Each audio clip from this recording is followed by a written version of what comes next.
ওই নবীর চেহারা মুবারক তো অনেক সুন্দর। ওই নবীর চেহারা মুবারক দেখিয়া আমি আর নিজেকে ধরে রাখতে পারি নাই। আমার মনে পড়ে গেল আমি যে আমার মায়ের জবান থেকে শুনতে পেয়েছি আমার নবীকে নাকি তাবুকের যুদ্ধের মধ্যে নয়, শুধুমাত্র বিভিন্ন জায়গায়, তায়েফের মধ্যে, উহুদের প্রান্তরে আমার নবীকে কাফের বেঈমানেরা এত আঘাত করেছে। না না না, আমি আমার চেহারা মুবারক, নবীর চেহারা মুবারক দেখার পরে আমার চিন্তা এসে গেল ওই নবীকে কাফের বেঈমানেরা নবীর চেহারা মুবারক দেখার পরেও কেমনে এই বডি মুবারকের মধ্যে কেমনে নবীকে আঘাত করলো বুঝলাম না। এই জন্য এদের বিষয়ে আফসোস করে আমি চোখের পানি ফালাইলাম। ছোট্ট সাহাবীকে বাবা ডাক দিয়া বলে, তুমি কি নবীর এই পরিমাণ ভালোবাসো? বলে, হা হা, আমি আমার মদিনাওয়ালা নবীকে এই পরিমাণ ভালোবাসি। বলে, কি পরিমাণ ভালোবাসো জানাও। এই কথা বলার পর ছোট্ট সাহাবী ডেকে বলে, বাবা শুনেন শুনেন শুনেন, আমি আমার নবীকে কি পরিমাণ মহাব্বত করি জানেননি? শুধুমাত্র কেবলমাত্র আমি আপনার চাইতেই তো আমার নবীকে ভালোবাসি বেশি এমনটা না। আমার গর্ভধারিণী মা, ওই মায়ের চাইতেও আমি আমার নবীরে ভালোবাসি। শুধু তাই না নবী আমার, আমি আমার জীবনের চাইতেও আমার নবীকে সবচেয়ে বেশি ভালোবাসি। ছোট্ট সাহাবী আর বাবা মিলে রহমাতুল লিল আলামিনের এই ভালোবাসার বয়ান আমার মাওলা দেখে কি দেখে না? জোরে বলেন। আল্লাহ তো দেখে। আল্লাহ জিব্রাইলের মাধ্যমে নবীর কাছে পাঠায়া দিলেন। আল্লাহ বলেন, আরে জিব্রাইল দৌড়াইয়া রহমাতুল লিল আলামিন আমার নবীর কাছে চলে যাও, আর নবীরে গিয়া জানায়া দাও আমার নবীর সামনে দুইজন নবীর প্রেমিক কি সুন্দর করে তারা কি সুন্দর নবীর প্রেম খেলায় ডুবন্ত অবস্থায় আছে। নবীরে নাকি বাবাও ভালোবাসে, নবীরে নাকি ছেলেটাও ভালোবাসে। জিব্রাইল নবীকে জানায়া দেওয়ার পরে এবার রহমাতুল লিল আলামিন জানায়া দিলেন। নবী আমার বললেন, হে ছোট্ট সাহাবী তুই আমার কাছে সামনে আসো। সামনে আনার পরে নবী তার কপালের মধ্যে চুমু খাইলেন। কপালের মধ্যে এবার চুমু খাইয়া ওই ছোট্ট সাহাবীকে ডেকে বলে, ছোট্ট সাহাবী তুই কি আমারে অনেক বেশি ভালোবাসো? বলে, হ্যাঁ হ্যাঁ নবী, আমি আপনাকে অনেক বেশি ভালোবাসি। বলে, কি পরিমাণ ভালোবাসো? বলে, নবী গো, শুধুমাত্র আমি আমার বাবার চাইতে আপনাকে বেশি ভালোবাসি না, আমি আমার গর্ভধারিণী মা ওই মায়ের চাইতেও নবী আমি আপনাকে বেশি ভালোবাসি। শুধু তাই না আমি আমার নিজের জীবনের চাইতেও নবী আপনাকে বেশি ভালোবাসি।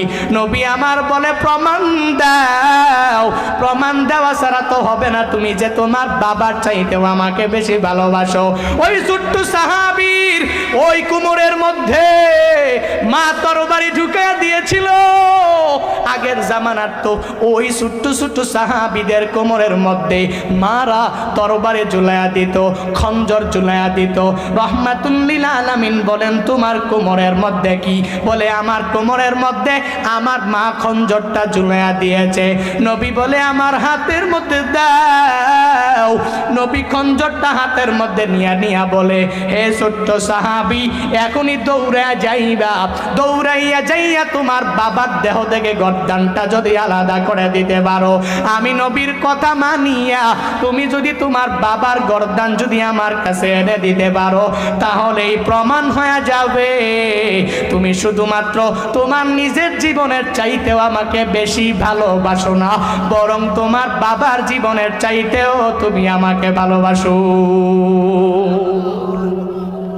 কি পরিমাণ বড় পরীক্ষা! ছোট্ট সাহাবী খঞ্জরটা নিয়া বাবার কাছে যখন দৌড়াইয়া চলতে লাগলেন, সব সাহাবায়ে কেরাম চোখের পানি সেরে কান্না করে। সাহাবায়ে কেরাম কান্না করে আর তাকায়া দেখে ছোট্ট সাহাবীটা তার বাবার গর্দান আনার জন্য খঞ্জরটা নিয়া আমার মদিনাওয়ালা নবীর প্রেমটাকে বুকে ধারণ করে আমার নবীর ওই প্রেমকে প্রায়োরিটি দিয়া ওই বাবার গর্দান আনার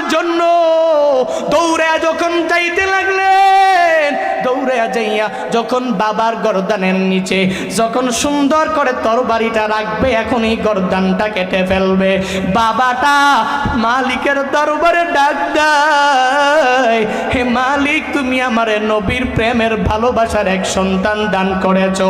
ও আল্লাহ, আমার সন্তানটা আমার চাইতেও নবীরে বেশি ভালোবাসে। আল্লাহ তোমার কাছে শুকর, আমি কই পরিমাণ কৃতজ্ঞ। আমার সন্তানটা নবীর জন্য এত বড় পাগল, আমার সন্তানটা আমার নবীর জন্য এত পাগল পারা।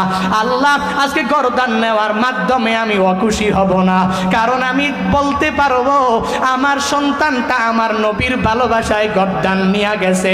ওদিকে রহমাতুল্লিল আলামিন তাকায়া দেখি সন্তানটা যা নবী বলেছে কার্যে পরিণত করার জন্য বাবার গর্দানের নিচে তরবারিটা যখন রেখেছে, নবী আমার বলে, না না, লাগবে না, লাগবে না, হে ছোট্ট সন্তান, আয়, তুই আমার বুকের মাঝে তুই চলে আয়, ওই তোর বাবারই আর জবে করা লাগবে না,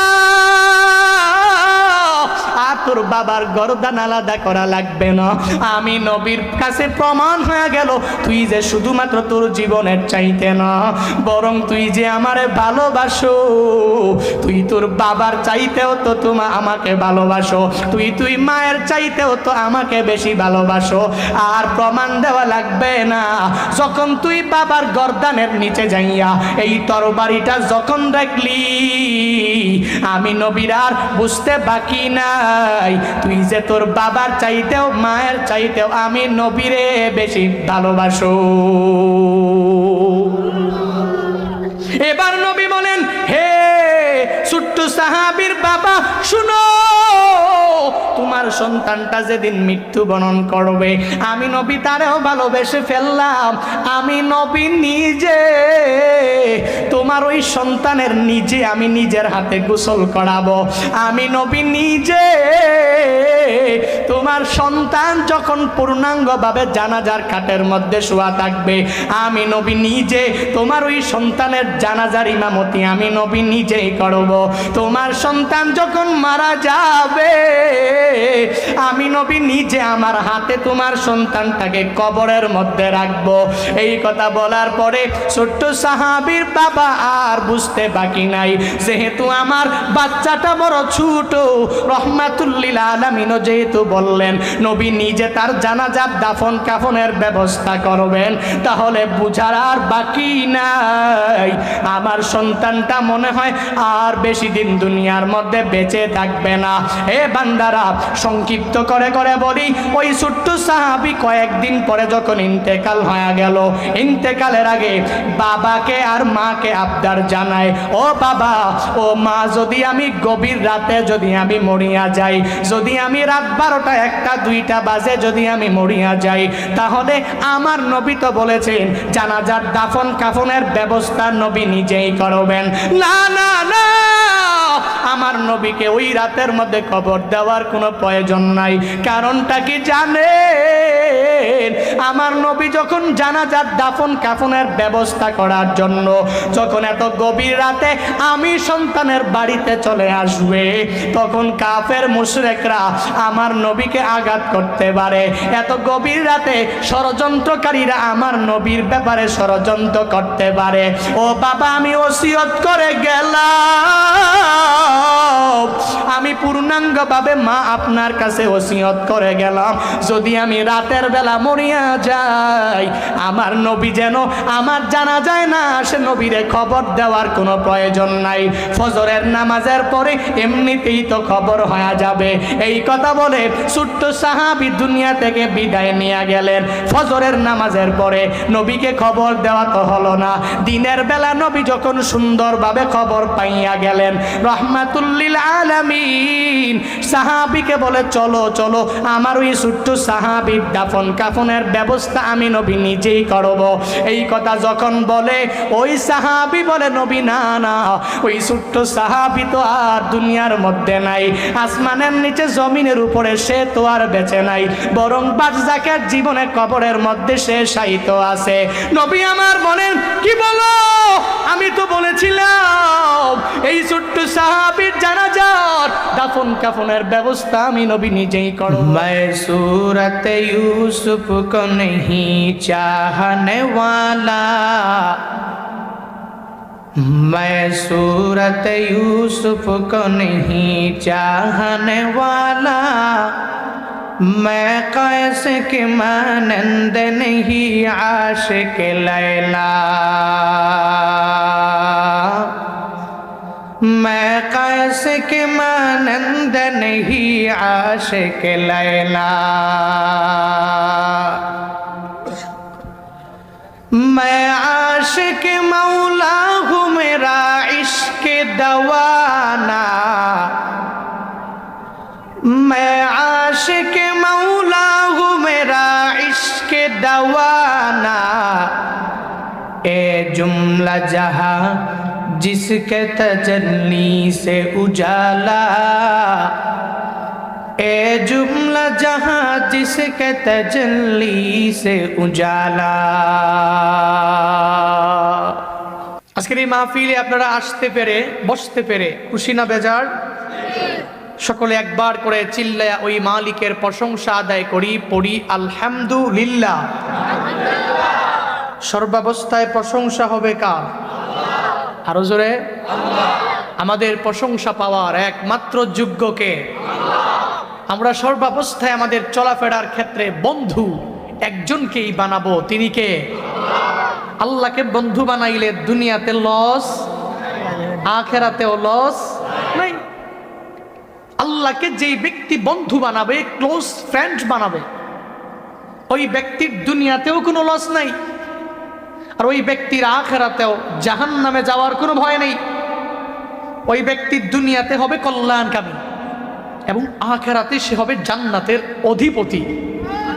কারণ বন্ধুকে, আরো জোরে বলেন, আলা ইন্না আউলিয়া আল্লাহ লা খাউফুন আলাইহিম ওয়ালা হুম ইয়াহজানুন।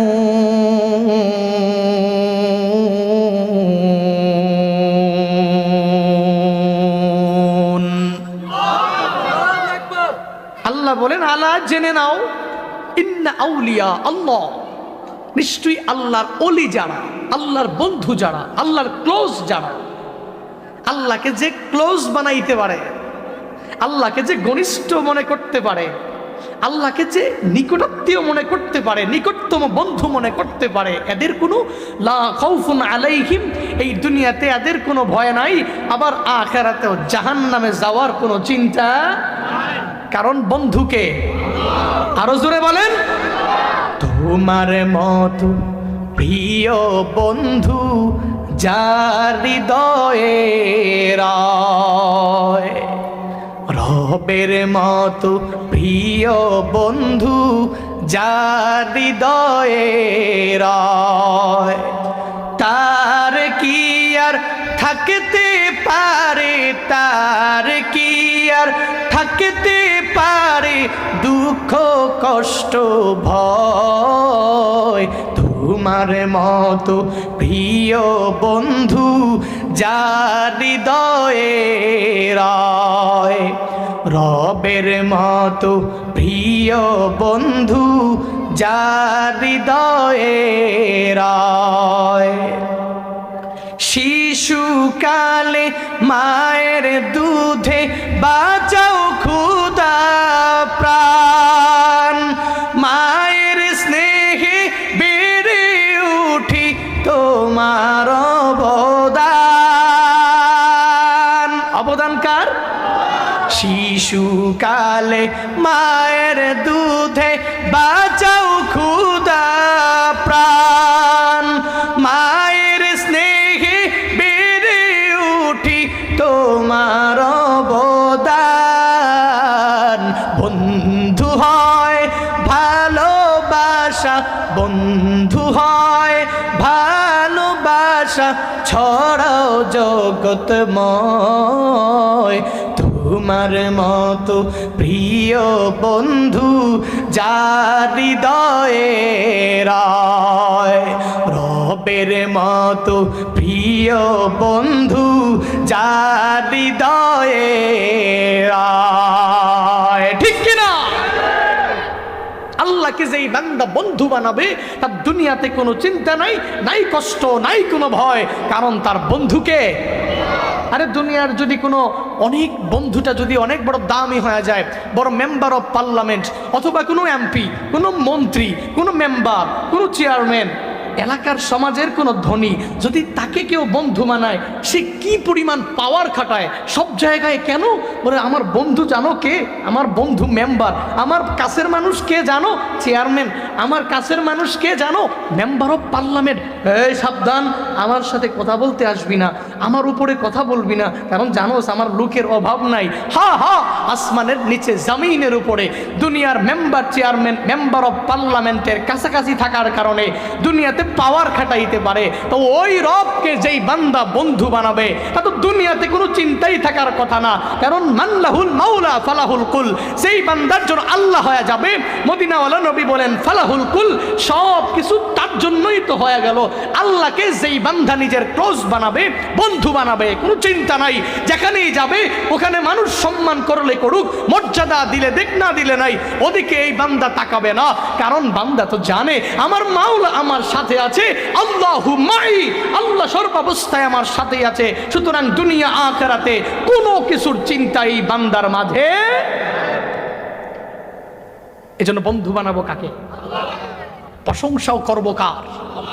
আল্লাহ। সবাইকে আল্লাহকে বন্ধু বানানোর মতো তৌফিক দাও। আরো জোরে পড়েন, আরো জোরে পড়েন আল্লাহুম্মা আমিন। সামনে আসা, বেশিক্ষণ কথা বলা যাবে না, যতক্ষণই বলবো কিছু দিনে আলোচনা। হ্যাঁ, আপনাদেরকে বোঝানোর মতো অ্যাবিলিটি আমার মাঝে নাই ভাই, আপনারাই অনেক জ্ঞানী গুণী। এজন্য যা বলবো নিজের কিছু আমলকে ইসলাহ করবো আগে, হ্যাঁ, তারপরে আপনাদের উদ্দেশ্যে যা যাবে নিজেরা কিছু আমলের নিয়তে শোনার চেষ্টা করবেন। বলি ইনশাআল্লাহ। আল্লাহ তাআলা বক্তা শ্রোতা উভয়কেই তৌফিক দান করুন।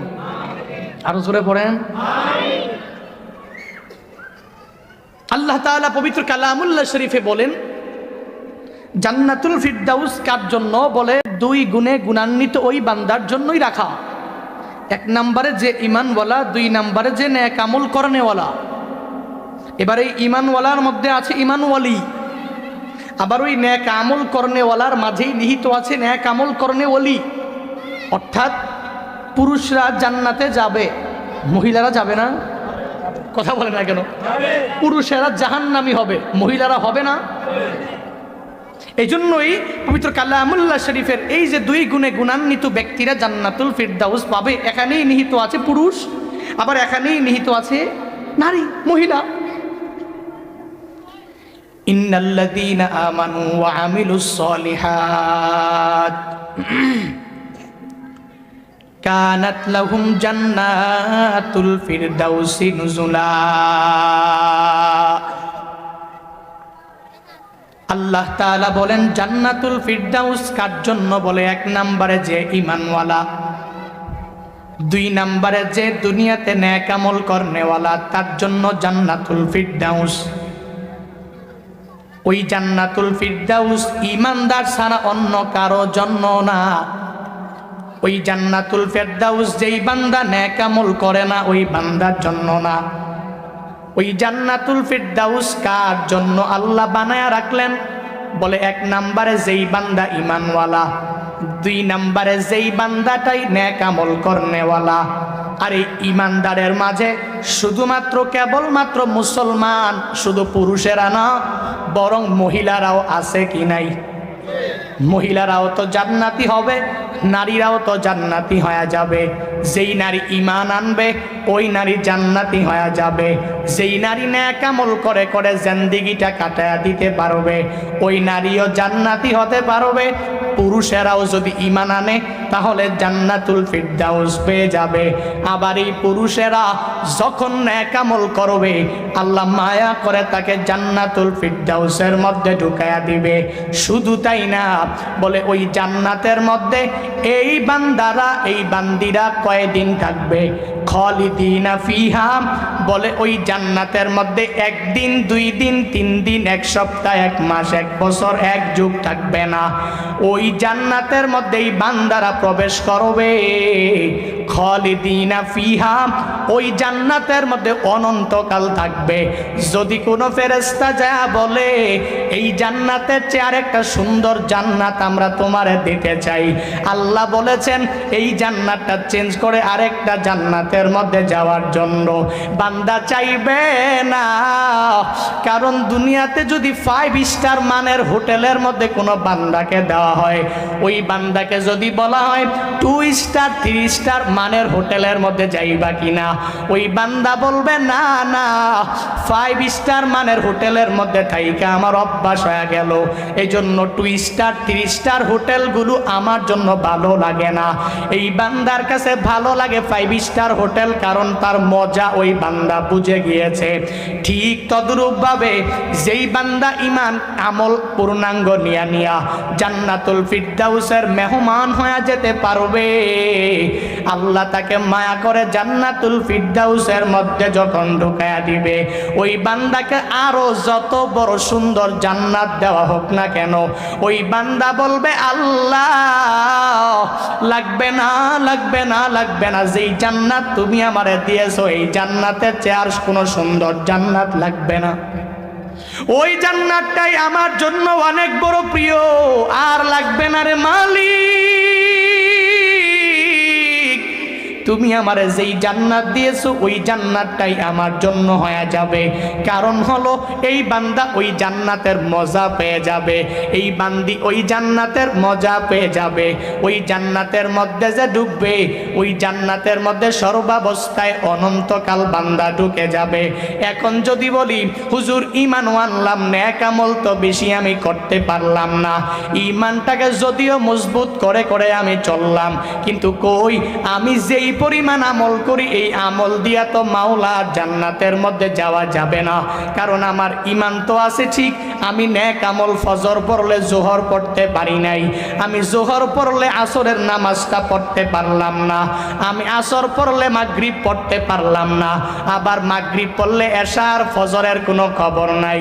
রমজানের রোজা আমি 20টা রাখলে 30টাই রাখতে পারলাম না, বাকি 10টার খবর আমার মাঝে নাই। আমি তাহাজ্জুদ একদিন পড়লে বাকি 1 বছর আর খবর নাই। মাঝে মাঝে বক্তা সাহেব নামাজ রোজা নেক আমলের কথা বললে একদিন আমি নামাজ পড়লাম, এরপরে তো আর নামাজের ধারে কাছেও আমি গেলাম না। মাঝে মাঝে খতিবেরা বলল ওই বান্দা রোজা রাখো, হুজুরের কথা শুনে আমি রোজার মধ্যে চলে গেলাম। আমি 20টা রাখার পরে বাকি 10টা তো আমি রাখতে পারলাম না। আমি ঈমান তো আনলাম, নেক আমল নিয়া তো আমি জান্নাতের মধ্যে যেতে পারবো না। কেননা ওই মদিনাওয়ালা নবী সুন্দরভাবে জানায়া দিয়েছে, মান্নু কিসাল হিসাব ইয়াহলিক, দুনিয়াতে আমার যেই উম্মতের কাছ থেকে আল্লাহ কিয়ামতের ময়দানে হিসাব নিবে, ওই বান্দা হিসাব দিয়ে আমার মাওলা জান্নাতে যেতে পারবে না। কারণ দুনিয়াতে যে আমল করো ওই আমল দিয়া মাওলার জান্নাতের মধ্যে যাওয়া যাবে না। মদিনাওয়ালা নবী তো জানেন, সাহাবায়ে কেরাম এত আমল করার পরেও কেন নবী জানায়া দিলেন? কারণ নবী তো জানে আল্লাহ পুঙ্খানুপুঙ্খভাবে যদি বান্দার কাছ থেকে হিসাব নেয়, আল্লাহ যদি বলে এরে বান্দা তুই নামাজ পড়েছো, রোজা রেখেছো, নেক আমল তুই যা করেছো, যাই তুই করেছো, তবে পুঙ্খানুপুঙ্খভাবে তুমি করতে পারো নাই, আল্লাহ যদি আমার রিজিকের হিসাবগুলো পুঙ্খানুপুঙ্খভাবে আল্লাহ কিয়ামতের ময়দানে নেওয়া আরম্ভ করে দেয়, এরে বান্দা ওই রিজিকের হিসাব দিয়াও মাওলার জান্নাতে যাওয়া যাবে না। আমি যা করি আর না করি, আল্লাহ যদি বলে পুঙ্খানুভাবে হিসাব দাও, ওই হিসাব দিয়া মাওলার জান্নাত পর্যন্ত বান্দা পৌঁছতে পারবা না। কি জন্য বলি রে মানুষ, ওই মদিনাওয়ালা নবীর সুন্নতের তো পূর্ণাঙ্গ আশেক হতে পারি নাই। সাহাবায়ে কেরাম নামাজ মিস দেয় না, রোজা মিস দেয় না, নেক আমল মিস দিল না, তবুও তারা কান্নাও বাদ দেয় না, তবুও আমার নবীর প্রতি মহাব্বতের আশাটাও কোনো কমতি নাই। নবীরে ভালোবাসে, আমার নবীর প্রেম ভালোবাসা অন্তরের মধ্যে নিয়েও চলাফেরা করে, তবুও এত কান্না কেন? সাহাবায়ে কেরাম তবু এত কান্না করে কেন? কারণ মদিনাওয়ালা নবীর থেকে তো শুনতে পেয়েছে, আল্লাহ যদি কিয়ামতের ময়দানে আমার থেকে পুঙ্খানুপুঙ্খভাবে হিসাব নেয়, হিসাব দেওয়াও সম্ভব হবে না, আমি আমার মাওলার জান্নাতের মধ্যেও যেতে পারবো না। হে বান্দারা, ওই মদিনাওয়ালা নবীর সুন্নতগুলো কেমনে কেমনে তারা পালন করলেন, আর ওই মদিনাওয়ালা নবীর জন্য সাহাবায়ে কেরামও কি পরিমাণ পাগল পারা হয়ে গেলেন। আজকে যদি মনে করো আমি অনেক বড় নবীর সুন্নতের বড় আশিক, আমি নামাজ পড়ি, আমি রোজা রাখি, আমি নেক আমল করি, এই নেক আমলের মাধ্যমে আমি জান্নাতি হয়ে যাব, এর বান্দা তুমি ভুলের মধ্যে পড়ে আসো। কারণ যেই নেক আমল করো, ওই নেক আমল দিয়া তো মাওলা জান্নাতে যাওয়া যাবে না। সাহাবায়ে কেরামের দিকে তাকায়া দেখ, সাহাবায়ে কেরাম নবীর জন্য কি পরিমাণ পাগল পারা হয়ে গেলেন।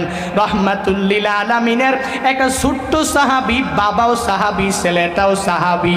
এই ছোট্ট সাহাবী, ঘরের মধ্যে কোনো খানা নাই, পেটের মধ্যে খানা না থাকলে ছোট্ট মানুষেরা দৌড়াইয়া বাচ্চারা মায়ের কাছে চলে যায়। ছোট্ট সাহাবী, রাবি বলেন বয়স কেউ বলেন 11 হবে, আবার কেউ বলেন বয়সটা 13 হবে। ছোট্ট সাহাবী দৌড়াইয়া মায়ের কাছে দৌড়াইয়া চলে যায়, আর মার কাছে যেয়ে বলে ও মা, ও মা। 3 বার যখন মাকে মা বলে যখন ডাক দিয়া দিল, মা তো আর বুঝার বাকি নাই আমার সন্তান কি জন্য আমারে মা বলে ডাক দেয়।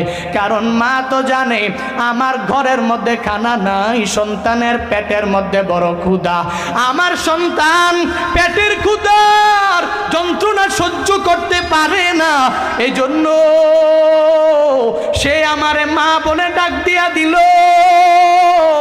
একবার যখন সন্তান যে আমারে ডাক দেয়, যখন মায়ার সুরে মারে ডাক দেয় মা, 2 বার যখন মাকে ডাক দিয়া দিল মা, 3 বার যখন মাকে ডাক দিয়া দিল ও মা, এভাবে 3 বার মাকে ডাক দেওয়ার পরে মা ডেকে বলে সন্তান আমার আর বুঝার বাকি নাই, তুই আমারে কি জন্য ডাকো?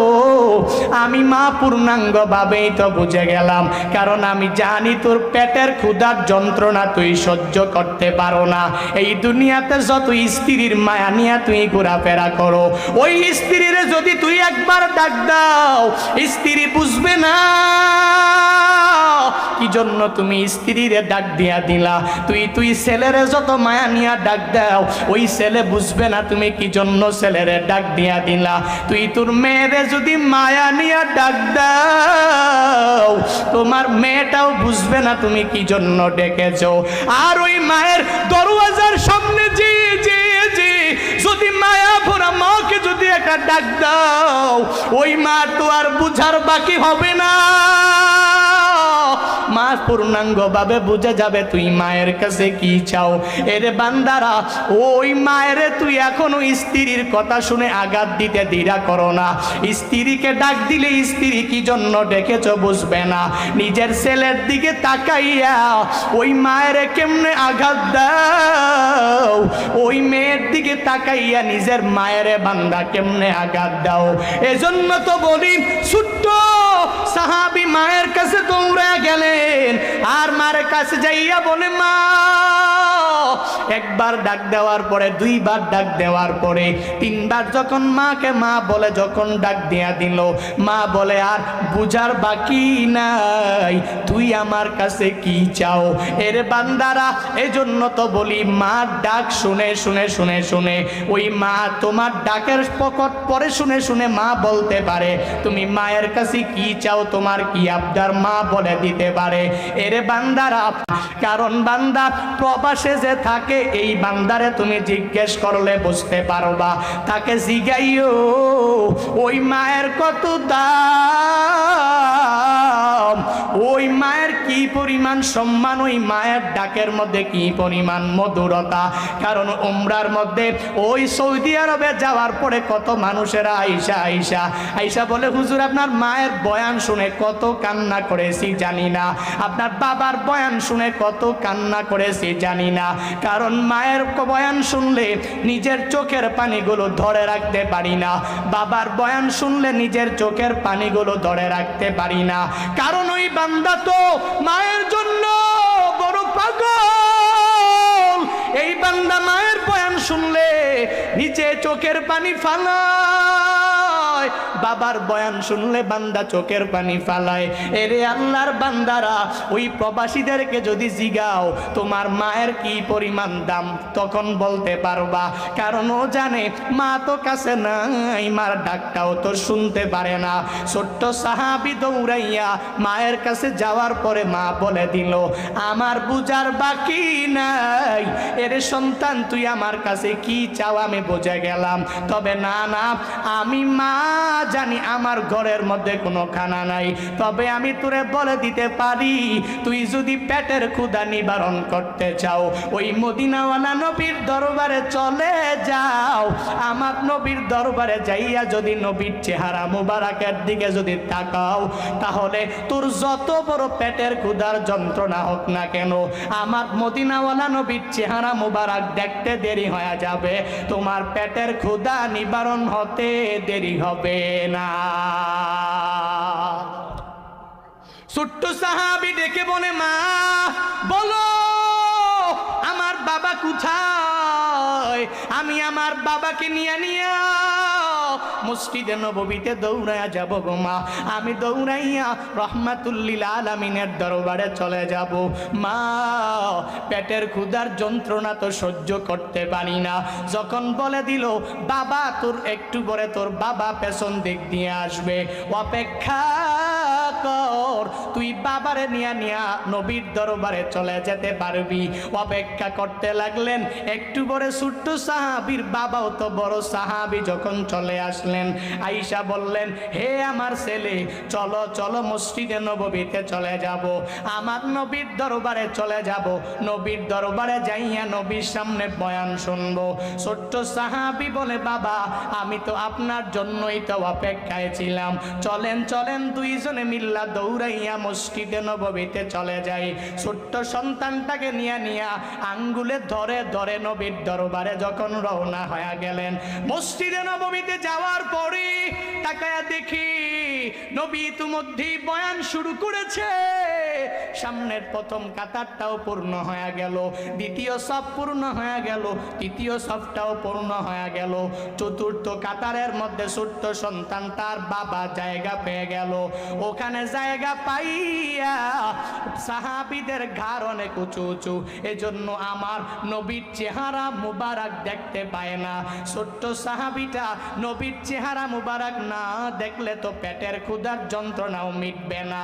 বাবাকে ডেকে বলে বাবা তুমি আমারে তোমার কুলের মধ্যে যদি একটু নিয়ে নিতে পারো, তাহলে আমি আমার নবীর চেহারা মুবারক দেখে দেখে আমি নিজেকে পূর্ণাঙ্গভাবে পেটের ক্ষুধাও নিবারণ করতে পারবো। বাবাকে এই কথা বলার পরে বলে সন্তান আয় আয় তুই আমার কুলের মধ্যে চলে আয়। সন্তানটাকে যখন কুলের মধ্যে বসায়া দিলেন, এবার সন্তানটা রহমাতুল্লিল আলামিনের চেহারা মুবারকের দিকে তাকায়। একটু পরে চোখ দিয়ে বে ছোট্ট সন্তানের টপ টপ করে পানিগুলো পড়তেছে। আর কিছুক্ষণ পর ওই ছোট্ট সাহাবী পেটের মধ্যে জুড়ে জুড়ে নিজের হাত দিয়ে জুড়ে জুড়ে থাপ্পড় মারে। ওই বাবা ডেকে বলি সন্তান বুঝলাম না নবীর চেহারা মুবারক দেখার পরে কেন তুমি প্রথমবার চোখ দিয়া তোমার পানি পড়ে গেল, আর দ্বিতীয়বার কেন তুমি তোমার পেটের মধ্যে জুড়ে জুড়ে থাপ্পড় মারলা, বুঝলাম না। ওই ছোট্ট সন্তান দেখে বলেন, ও বাবা, আমি আমার নবীর চেহারা মুবারক দেখার পরে আমার এমন একটা অবস্থা হয়ে গেল, বাবা আমি আপনাকে দ্বিতীয় প্রশ্নের জবাবটা প্রথমবার দিয়া দিব, আর প্রথম প্রশ্নের জবাবটা আপনাকে দ্বিতীয়বার দিয়া দিব। আমি কেন আমার নবীর চেহারা মুবারক দেইখা আমার পেটের মধ্যে কেন জুড়ে জুড়ে আমি থাপ্পড় মারলাম জানেননি? আমি আমার নবীর চেহারা মুবারকের দিকে যখন তাকায়া রইলাম, তাকায়া থাকতে দেরি হয়ে গেল। আমার মা যে আমাকে বলেছিল যদি নবীর চেহারা মুবারকের দিকে তাকাও তোমার পেটের ক্ষুধা নিবারণ হতে দেরি হবে না। আমি আমার নবীর চেহারা মুবারকের দিকে যখন আপনার কুলের মধ্যে বসিয়া যখন আমি নবীর চেহারা মুবারকের দিকে তাকায়া রইলাম, তাকায়া থাকতে দেরি হয়ে গেল, আমার পেটের ক্ষুধা নিবারণ হতে দেরি হলো না। এজন্য আমি জুড়ে জুড়ে আমার পেটের মধ্যে আমি থাপ্পড় মারলাম। এক নাম্বার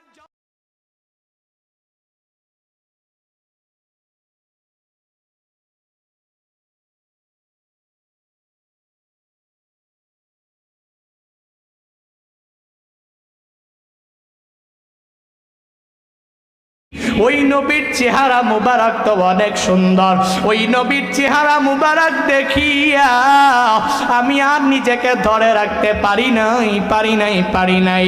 আমার মনে পড়ে গেল আমি যে আমার মায়ের জবান থেকে শুনতে পেয়েছি আমার নবীকে নাকি তাবুকের যুদ্ধের মধ্যে নয়, শুধুমাত্র বিভিন্ন জায়গায় তায়েফের মধ্যে, উহুদের প্রান্তরে আমার নবীকে কাফের বেঈমানেরা এত আঘাত করেছে।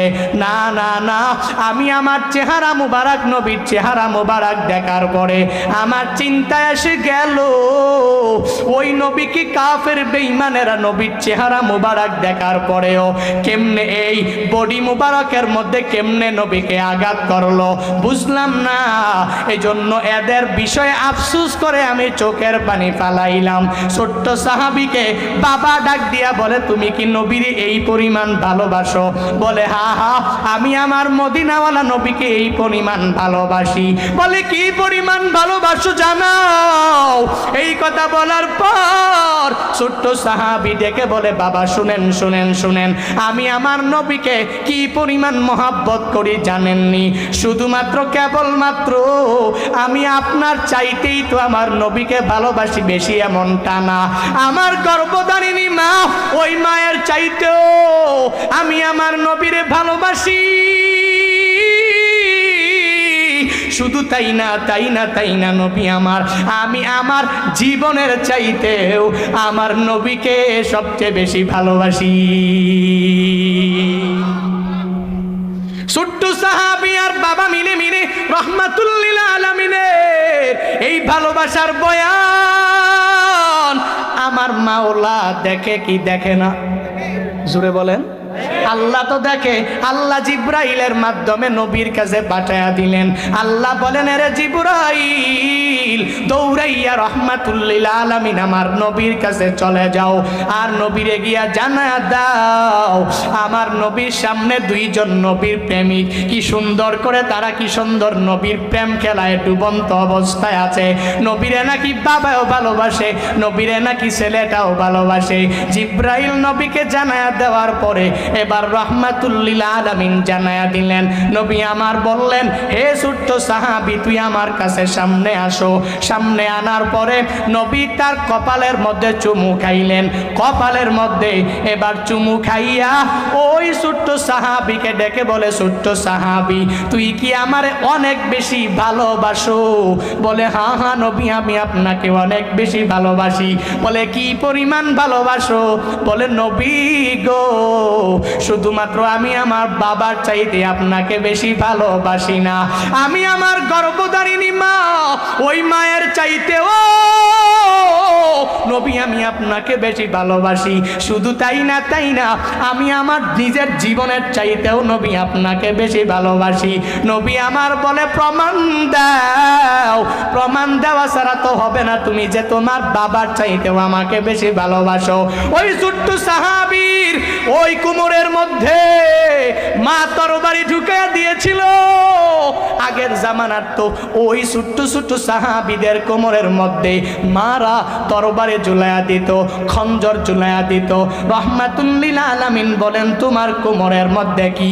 বলে আমার কোমরের মধ্যে আমার মা খঞ্জরটা ঝুলাইয়া দিয়েছে। নবী বলে আমার হাতের মধ্যে দাও। নবী খঞ্জরটা হাতের মধ্যে নিয়া বলে হে ছোট্ট সাহাবী, এখনই দৌড়াইয়া যাইয়া তোমার বাবার দেহ থেকে গর্দানটা যদি আলাদা করে দিতে পারো, আমি নবীর কথা মানিয়া তুমি যদি তোমার বাবার গর্দান যদি আমার কাছে এনে দিতে পারো, তাহলেই প্রমাণ হয়ে যাবে তুমি শুধুমাত্র তোমার নিজের জীবনের চাইতেও আমাকে বেশি ভালোবাসো না, বরং তোমার বাবার জীবনের চাইতেও তুমি আমাকে ভালোবাসো। কি পরিমাণ বড় পরীক্ষা!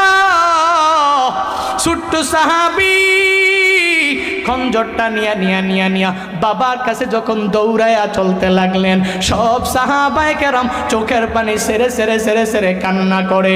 সাহাবায়ে কেরাম কান্না করে আর তাকায়া দেখে ছোট্ট সাহাবীটা তার বাবার গর্দান আনার জন্য খঞ্জরটা নিয়া আমার মদিনাওয়ালা নবীর প্রেমটাকে বুকে ধারণ করে আমার নবীর ওই প্রেমকে প্রায়োরিটি দিয়া ওই বাবার গর্দান আনার জন্য দৌড়ে যখন যাইতে লাগলেন, দৌড়ে যাইয়া যখন বাবার গর্দানের নিচে যখন সুন্দর করে তরবারিটা রাখবে, এখন এই গর্দানটা কেটে ফেলবে, বাবাটা মালিকের দরবারে ডাক দেয়, হে মালিক, তুমি আমারে নবীর প্রেমের ভালোবাসার এক সন্তান দান করেছো।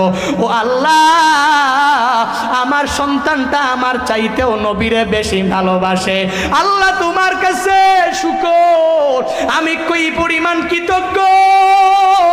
আমার সন্তানটা নবীর জন্য এত বড় পাগল, আমার সন্তানটা আমার নবীর জন্য এত পাগল পারা। আল্লাহ, আজকে গর্দান নেওয়ার মাধ্যমে আমি অখুশি হব না, কারণ আমি বলতে পারবো আমার সন্তানটা আমার নবীর ভালোবাসায় গর্দান নিয়ে গেছে।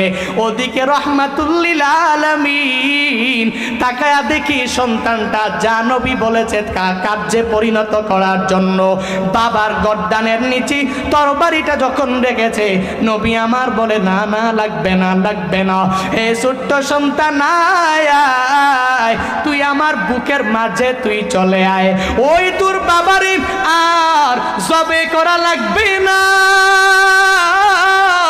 আর তোর বাবার গর্দান আলাদা করা লাগবে না। আমি নবীর কাছে প্রমাণ হয়ে গেল তুই যে শুধুমাত্র তোর জীবনের চাইতে না, বরং তুই যে আমারে ভালোবাসো, তুই তোর বাবার চাইতেও তো তুমি আমাকে ভালোবাসো, তুই মায়ের চাইতেও তো আমাকে বেশি ভালোবাসো।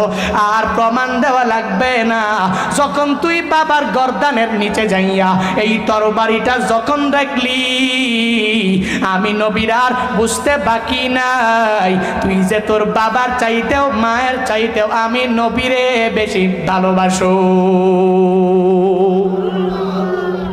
এবার নবী বলেন, হে ছোট্ট সাহাবীর বাবা, শুনো, তোমার সন্তানটা যেদিন মৃত্যুবরণ করবে, আমি নবী তারেও ভালোবেসে ফেললাম, আমি নবী নিজে তোমার ওই সন্তানের নিজে আমি নিজের হাতে গোসল করাবো, আমি নবী নিজে তোমার সন্তান যখন পূর্ণাঙ্গভাবে জানাজার খাটের মধ্যে শোয়া থাকবে, আমি নবী নিজে তোমার ওই সন্তানের জানাজার ইমামতি আমি নবী নিজেই করব।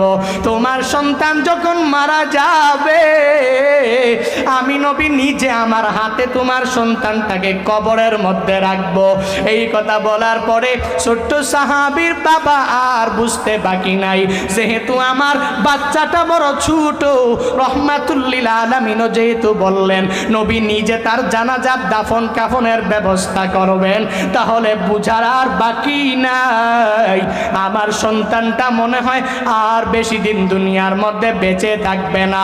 এ বান্দারা, সংক্ষিপ্ত সংক্ষিপ্ত করে করে বলি, ওই ছোট্ট সাহাবী কয়েকদিন পরে যখন ইন্তেকাল হয়ে গেল, ইন্তেকালের আগে বাবাকে আর মাকে আবদার জানায়, ও বাবা ও মা, যদি আমি গভীর রাতে যদি আমি মরিয়া যাই, যদি আমি রাত 12টা 1টা 2টা বাজে যদি আমি মরিয়া যাই, তাহলে আমার নবী তো বলেছেন জানাজার দাফন কাফনের ব্যবস্থা নবী নিজেই করবেন। না না না, আমার নবীকে ওই রাতের মধ্যে কবর দেওয়ার কোনো প্রয়োজন নাই। কারণটা কি জানেন? আমার নবী যখন জানাজার দাফন কাফনের ব্যবস্থা করার জন্য যখন এত গভীর রাতে আমি সন্তানের বাড়িতে চলে আসবে, তখন কাফের মুশরিকরা আমার নবীকে আঘাত করতে পারে। এত গভীর রাতে ষড়যন্ত্রকারীরা আমার নবীর ব্যাপারে ষড়যন্ত্র করতে পারে।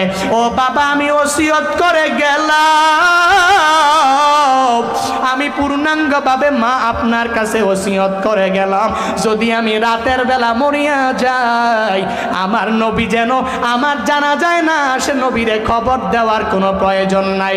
ফজরের নামাজের পরে এমনিতেই তো খবর হয়ে যাবে। এই কথা বলে ছোট্ট সাহাবী দুনিয়া থেকে বিদায় নিয়ে গেলেন। ফজরের নামাজের পরে নবীকে খবর দেওয়া তো হলো না। দিনের বেলা নবী যখন সুন্দরভাবে খবর পাইয়া গেলেন, রহমাতুল্লিল আলামিন সাহাবীকে বলে, চলো চলো, আমার ওই ছোট্ট সাহাবীর দাফন কাফনের ব্যবস্থা আমি নবী নিজেই করব। এই কথা যখন বলে, ওই সাহাবী বলে, নবী না না, ওই ছোট্ট সাহাবী তো আর দুনিয়ার মধ্যে নাই, আসমানের নিচে জমিনের উপরে সে তো আর বেঁচে নাই, বরং বারজাকের জীবনে কবরের মধ্যে সে শায়িত আছে। নবী আমার বলেন, কি বলো? আমি তো বলেছিলাম এই ছোট্ট সাহাবীর জানাজার দাফন কাফনের ব্যবস্থা আমি নবী নিজেই করব।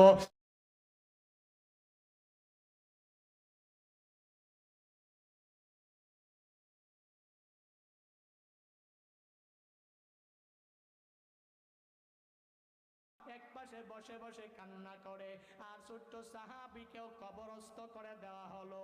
নবী আমার বলেন, হে সন্তানের মা বাবা, ওই সন্তানের কবরটা কই আমারে দেখায়া দাও। ওই বাবা মা চোখের পানির কারণে নবীর সাথেও তো কথা বলতে পারে না, কারণ ছোট্ট সন্তান যেই মা বাবারা কবর দেয়, ওই মা বাবারা জানে সন্তানকে কবর দেওয়ার কি পরিস্থিতি। সন্তানটাকে কবর দেওয়ার পরে এবার বলে, ও নবী দেখেন, ওই যে কবর দেখা যায়, ওই কবরেই আমার বুকের মানিকটা শুয়ে আছে।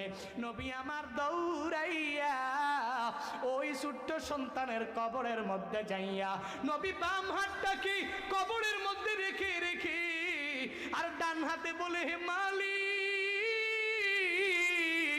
আমার এই সাহাবী ছোট্ট মানুষ হওয়ার পরেও যেই পরিমাণ ভালোবাসা আমাকে দেখিয়েছে আর যেই পরিমাণ মহাব্বত আমাকে করেছে, ও আল্লাহ, এই দুনিয়াতে আমি ছোট্ট সাহাবীর প্রতি রাজি ছিলাম।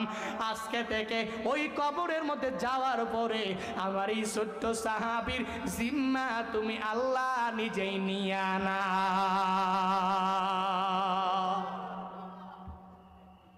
ছোট্ট সাহাবীর মা বাবা ডেকে বলে, আমার নবী এই পরিমাণ দোয়া ইতিপূর্বে আর কারো জন্য করে নাই। হে বান্দারা, নবী এই ছোট্ট সাহাবীর জন্য দোয়া করলেন, তবুও তো এই সাহাবীরা নবীর প্রতি প্রেম ভালোবাসার কোনো কমতি নাই।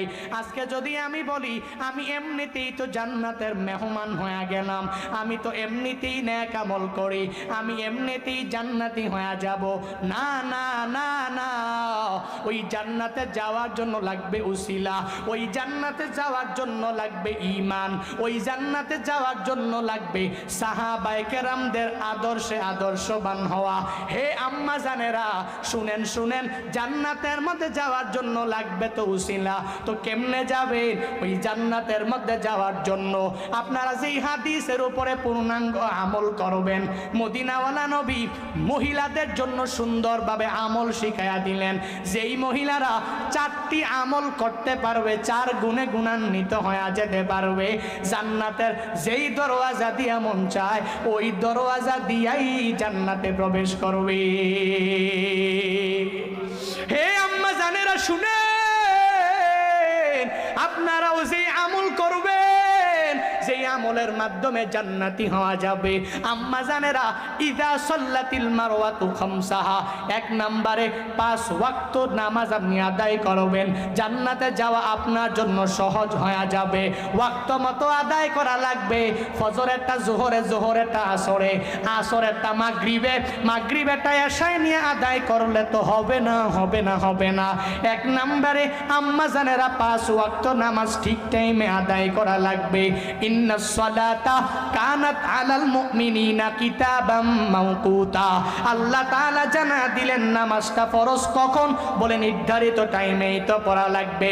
যে কোনো সময় মন চাই জিন্দেগি, যে কোনো সময় চাইলেই তো পড়া যাবে না, বরং নির্ধারিত টাইমে আম্মা জানেরা 5 ওয়াক্ত নামাজ আপনারা আদায় করবেন। তো কি লাভ হবে একটু পরেই বলতেছি, আপনার কি ফায়দা হবে। 2 নম্বরে ওয়াসামাত শাহরাহা, 2 নম্বরে যেই কাজটা করবেন, রমজান মাসের 30টা রোজা রাখা লাগবে। আম্মা জানেরা রোজার ব্যাপারে দুর্বল না, ফরজ তো রাখে রাখে, নফলটাও তো বাদ দেয় না, অসুবিধা নাই, এই আমলটাও আপনার পূর্ণাঙ্গভাবে করা লাগবে। হে আম্মা জানেরা, 3 নম্বরে ও আহসানাত ফারজাহা, নিজের সতীত্বকে হেফাজত করে করে করে করে চলবেন। হে লক্ষ্মীপুরের আম্মা জানেরা শুনেন, নিজের সতীত্বটাকে হেফাজত কেমনে করবেন? হিজাব পরিধান করার মাধ্যমে, পর্দা করার মাধ্যমে তো পূর্ণাঙ্গ করা লাগবে। হিজাব পরে পরে পরে পরে সুন্দরভাবে চলাফেরা করবেন। বেহায়া নারীর মতো, বেগানা নারীর মতো যেই সময় যেই দিকে মন চায় ওই দিকে ছুটাছুটি করা যাবে না। এখন তো মার্কেটের মধ্যে যাওয়া যায় না মাইয়াদের ঠেলায়, ঠিক কিনা? কই গেল পর্দা, কই গেল? ও লক্ষ্মীপুরের আম্মা জানেরা, ওই জান্নাতে যদি যেতে চান, ওই জান্নাতের যেই দরওয়াজা দিয়া মন চায় ওই দরওয়াজা দিয়া জান্নাতের মধ্যে প্রবেশ করা যাবে। 3 নম্বরে আম্মা জানেরা যেই আমলটা করবেন, 3 নম্বরে আহসানাত ফারজাহা, নিজের সতীত্বটাকে হেফাজত করে করে চলবেন। কারণ আপনি যদি নিজের সতীত্বটাকে হেফাজত করে করে, পর্দা করে করে, হিজাব পরিধান করে করে রাস্তায় ঘুরেন আর বিভিন্ন জায়গায় যান, তাহলে ওই বিভিন্ন ছেলেপেলেরা আপনাকে দেখে ইফটিজিংও করবে না, ছেলেরা আপনাকে দেখে দর্শনের দিকে পা বাড়াবে না, জিনার দিকে এরা দৌড়ে যাবে না, প্রেমের দিকে, হারাম রিলেশনশিপের দিকে দৌড়ে যাবে না। আপনি সুন্দরভাবে চলেন, আমাদের যুবকেরা অটোমেটিক্যালি আপনার সুন্দর চলার কারণে ভালো হয়ে যাবে। আপনি সুন্দরভাবে চলেন, তাহলেই তো এরা ভালো। কারণ এই যুবকেরা তো মুসলমান ঘরের সন্তান, এরা অনেক ভালো, আমিও তো মনে করি অনেক ভালো। কিন্তু 1টা 2টা 3টা মাইয়ারা বেপরদায় এমনে চলে। আল্লাহ তো জানিয়েছেন মহিলাদের জন্য, পুরুষের জন্য মহিলাকে সুশোভিত করে রাখা হয়েছে। আল্লাহ বলেন যুজ্জিনা লিন্নাসি হুব্বুশ শাহাওয়াতি মিনান নিসা। 1 নম্বরে আল্লাহ মাল বলেন নাই, 1 নম্বরে আল্লাহ ঘোড়া বলেন নাই, 1 নম্বরে আল্লাহ সিংহ বলেন নাই, 1 নম্বরে আল্লাহ যাকাত বলেন নাই, রৌপ্য বলেন নাই, স্বর্ণ বলেন নাই। আল্লাহ বলেন মানুষেরা তোমাদের জন্য সুশোভিত করে রাখা হয়েছে মহিলারা।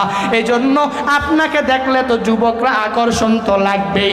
আপনি যদি হিজাব পরিধান করে চলাফেরা করেন, আমার দেশের যুবকেরা ধর্ষণ আর জিনা আর গুনাহ থেকে বাঁচতে পারবে। আজান হচ্ছে নাকি? শেষ করে দিব? আজান 15। এজন্য আম্মা জানেরা 3 নম্বরে আহসানাত ফারজাহা, নিজেরা নিজের সতীত্বকে হেফাজত করে চলবেন, তাহলে যুবকরাও ভালো হয়ে যাবে। আপনি চলবেন উল্টো পাল্টা। গতকালকেও হায় হায় অবাক হয়ে যাবেন ভাই, গতকালকেও এক প্রোগ্রাম থেকে আসার সময় এক বাইকে 3 জন বসছে। আল্লাহ হেফাজত করে, আমি তো গাড়ির সামনে, আল্লাহ হেফাজত করুন, 3 বার বলছি, 3 বার আল্লাহ হেফাজত করুন। হায় হায়, বাইকে প্রথম 2 জন ছেলে, 3 নম্বরে মেয়ে। আবার বসছে কেমন? ওড়না তো নাই ভাই, ওড়না তো দূরের দূর, কি বাত এটা। আবার হিজাব করতে আসবো, কি পরিস্থিতি আপনি দেখবেন, হতবাক হয়ে গেলাম।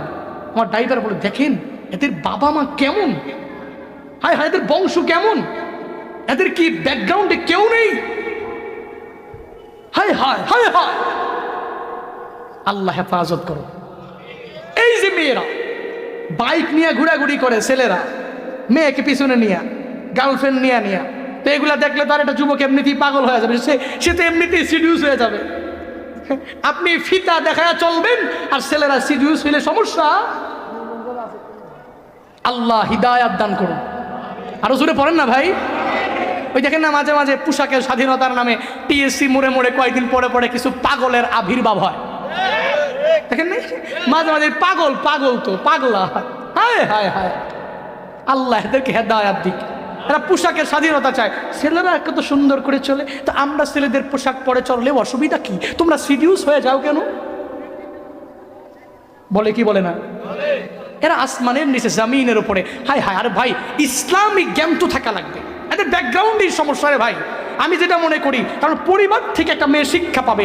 আপনার মেয়েটা সারাদিন কই থাকে, সারা রাত কই থাকে, রাত 10টা বাজে কেন আসলো, 11টায় কেন আসলো, আপনার ছেলে রাতে ঘরে নাই কেন, দিনের বেলা ঘরে নাই কেন, যদি আপনি খোঁজখবর রাখতেন তাহলে তো আপনার ছেলেটা এভাবে খারাপ হয়ে যেত না, উগ্র হয়ে যেত না, কিশোর গ্যাং হয়ে যেত না, আপনার মেয়েটাও পর্দা ছেড়ে হিজাব ছেড়ে চলতে পারতো না। এই সমাজটাকে আপনার মেয়ে একজনই ধ্বংস করবে, আপনার ছেলে একটাই আরেকটা 3টা 4টা 5টা ছেলেকে ধ্বংস করবে।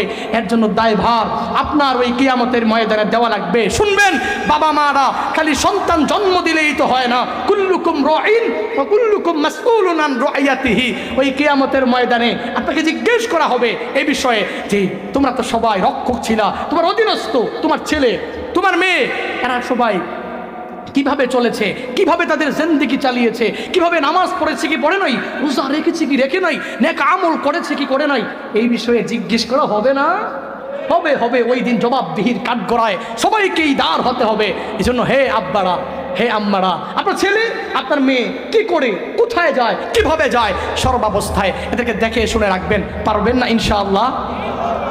পর্দা করো, পর্দা মানো, পর্দা তোমার শান, পর্দা তোমার সেফটি বিধান, পর্দাই সম্মান, পর্দাই সম্মান, ঠিক কিনা? পর্দা করো, পর্দা মানো, পর্দা তোমার শান, পর্দা তোমার সেফটি বিধান, পর্দাই সম্মান, হিজাবি সম্মান। পর্দা করে চলেন, ওখানেই সম্মান নিহিত আছে। পর্দা করে চলেন, ওখানেই মর্যাদা নিহিত আছে, ঠিক কিনা? এজন্য আম্মা জানেরা 1 নম্বরে যেই কাজটা আম্মা জানেরা করবে, 1 নম্বরে 5 ওয়াক্ত নামাজ আদায় করবেন। 2 নম্বরে আম্মা জানেরা 5 ওয়াক্ত নামাজ পড়ার পাশাপাশি রমজান যখন চলে আসলো 30টা রোজা আম্মা জানেরা রাখার চেষ্টা করবেন। 3 নম্বরে নিজের সতীত্বের হেফাজত করে করে আম্মা জানেরা চলবেন। হায় হায়, সতীত্বের হেফাজত করে তো আপনি চলতে পারলেন না। আম্মা জানেরা অনেক সময় বিভিন্ন লাইনে খারাপ হয়ে যায়, যুবকেরা অনেক সময় অনেক লাইনে খারাপ হয়ে গেল। এই জন্য ইমাম খতিব সাহেবেরাও বলতে লাগলো, না না, একে আর ইসলামের দাওয়াত দেওয়া যাবে না, আর মহিলাদের সামনে বয়ান করা যাবে না, মহিলাদের ব্যাপারেও বয়ান করা যাবে না, যুবকদের বিষয়েও বয়ান করা যাবে না। যা বয়ান করেন সব যুবকদেরকে বাদ দিয়া অন্যরে করেন। এরে বান্দা, না না, যুবকরা যদি ভালো হয়ে যায়, আমাদের আম্মা জানেরা বোনেরা যদি ভালো হয়ে যায়, তাহলে তো আর কোনো অসুবিধা হবে না, হবে না, হবে না। মালয়েশিয়াতে তাকায়া দেখলাম কয়েকদিনের মধ্যে অনেক ভাইরাল হয়ে গেল। আগে চিনতাম না, এক আল্লাহর বান্দা দাঈ ইলাল্লাহ, ইবিটলি ইউজার নাম। আমি তার ফেসবুক পেজটা ফলো করতে লাগলাম, ইউটিউব চ্যানেলটাও সাবস্ক্রাইব করে করে দিলাম। কত বড় দাঈ ইলাল্লাহ, আল্লাহর বান্দা ইবিটলিও কি পরিমাণ খেদমত করে, নিজে মুসলমানদেরকে শুধু দাওয়াত দেয় না, আবার পতিতালয়ের মধ্যেও দৌড়ায় গেল। পতিতালয়ের মধ্যে যাওয়ার পরে লোকেরা বলতে লাগলো, পতিতালয়ে হুজুর কেন বুঝলাম না, এখানে তো আসবে খারাপ মানুষেরা, আপনি হুজুর মানুষ, আপনি পতিতালয়ের মধ্যে কেন আসলেন? ওখানে যাওয়ার পরে ইবিটলি ইসলামের দাওয়াতটা দিয়া দিলেন। পতিতা ওই মহিলারা তাদেরকে দেখলে আপনার অবস্থাই খারাপ হয়ে যাবে। এত খারাপ পোশাক, বিশ্রী পোশাক পরিধান করে পরে বসে আছে। হুজুর যদি মনে করে আমি পাক্কা হুজুর, অনেক বড় হুজুর, বড় জুব্বাওয়ালা হুজুর, আমি কেন তারে দাওয়াত দিব? সে জাহান্নামী হয়ে যাক, কোনো অসুবিধা নাই। আল্লাহর বান্দা ইবলিস দৌড়াইয়া ওই পতিতালয়ের মধ্যে যাইয়া ওখানে যায়াদেরকে ইসলামের দাওয়াত দিতে আরম্ভ করলেন। সবাইকে কালিমার দাওয়াত দিলেন, ইসলামের সুমহান শান্তির কথা বলতে লাগলেন। ওই মেয়েরা চোখের পানি সিরি সিরি সিরি সিরি সবাই কান্না করে। একটা পতিতা মহিলা ইসলামের কথা শুনে কান্না করে। এরে বান্দা কি পরিমাণ দরদ আর মায়া নিয়া নিয়া সুন্দরভাবে বলতে লাগলো। এক পর্যায়ে কি হয়ে গেল, যেই মহিলারা পতিতালয়ে থাকে ওই হুজুরের দাওয়াতে পতিতা মহিলারা সুন্দরভাবে হিজাব পরিধান করে এখন চলাফেরা করে। আবার কয়েকদিন পরে দেখলাম ইবলিস এই আল্লাহর বান্দা দাঈল আল্লাহ এবার দৌড়া চলে গেলেন, মদের দিল। দেখতে ভয়ঙ্কর ভয়ঙ্কর দৃশ্য মনে হয়। আল্লাহর বান্দা ওখানে যাইয়া ওদেরকে কালিমার দাওয়াত দেয়া দিল, ইসলামের সুমহান শান্তির কথা জানায়া দিল। এরাও ভালো হয়ে গেল। কোন সময় কোন বক্তার কথায়, কোন খতিবের কথায় আল্লাহ হিদায়াত দেয় বান্দা বোঝা যায় না।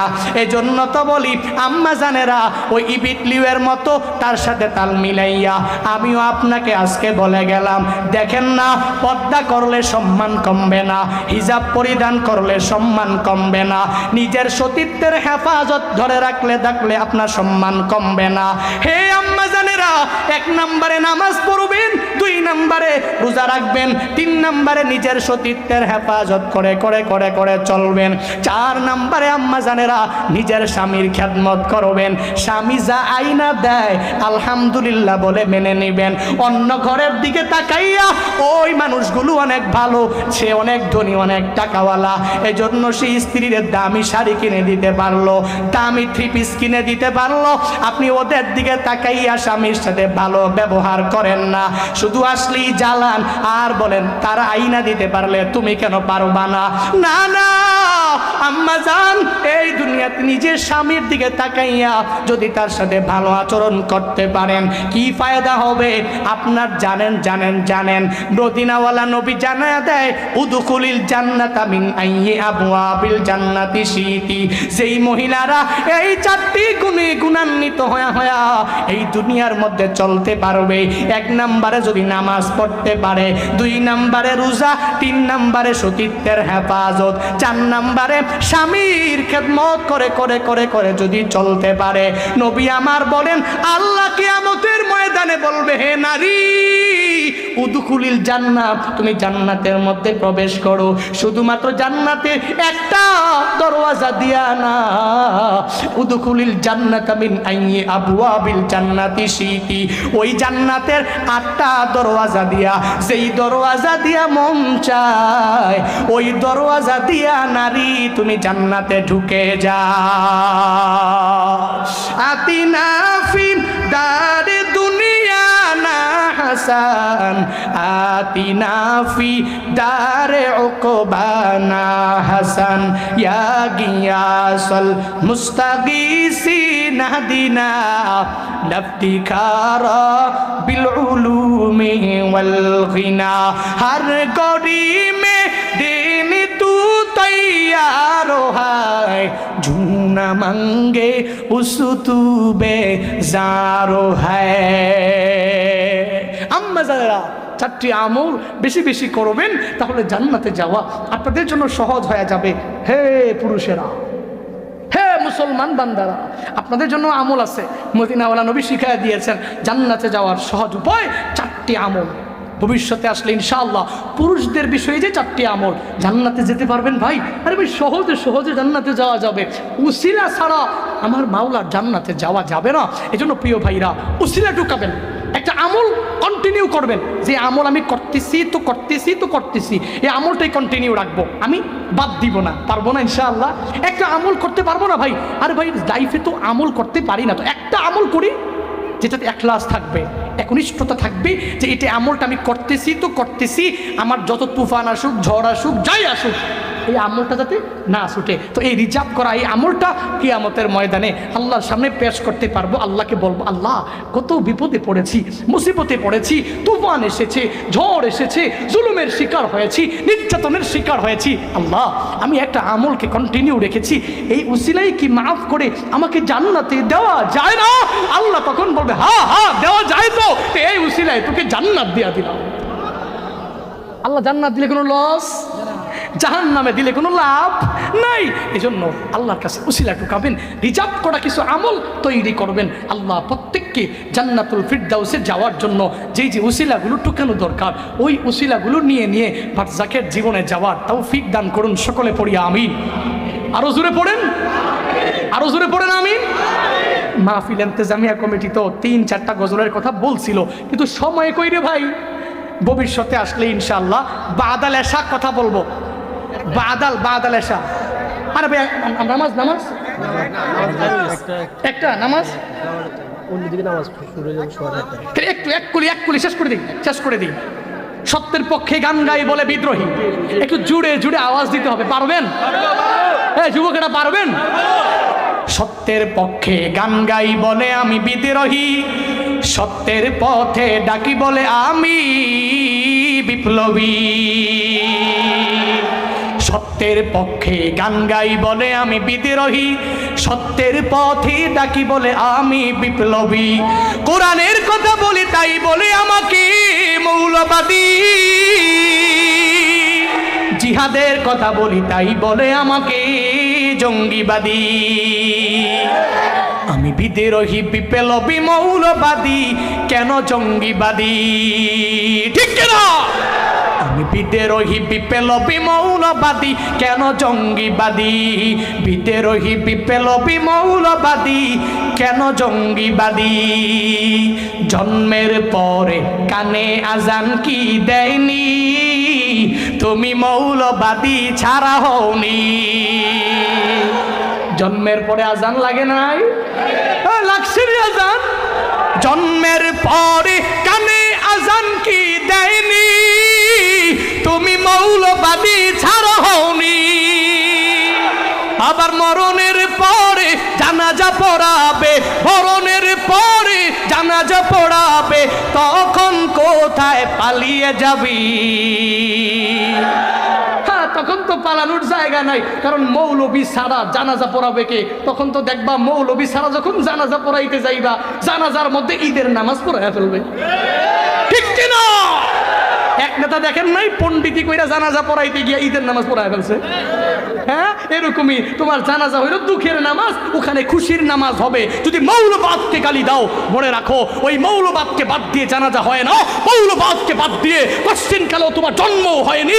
মৌলবাদকে বাদ দিয়ে, এদেশে ইসলামকে বাদ দিয়ে কোনো বাংলাদেশ চিন্তা করা যায় না, কোনো মানুষ চিন্তা করা যায় না, কোনো জন্ম চিন্তা করা যায় না, কোনো মৃত্যু চিন্তা করা যায় না।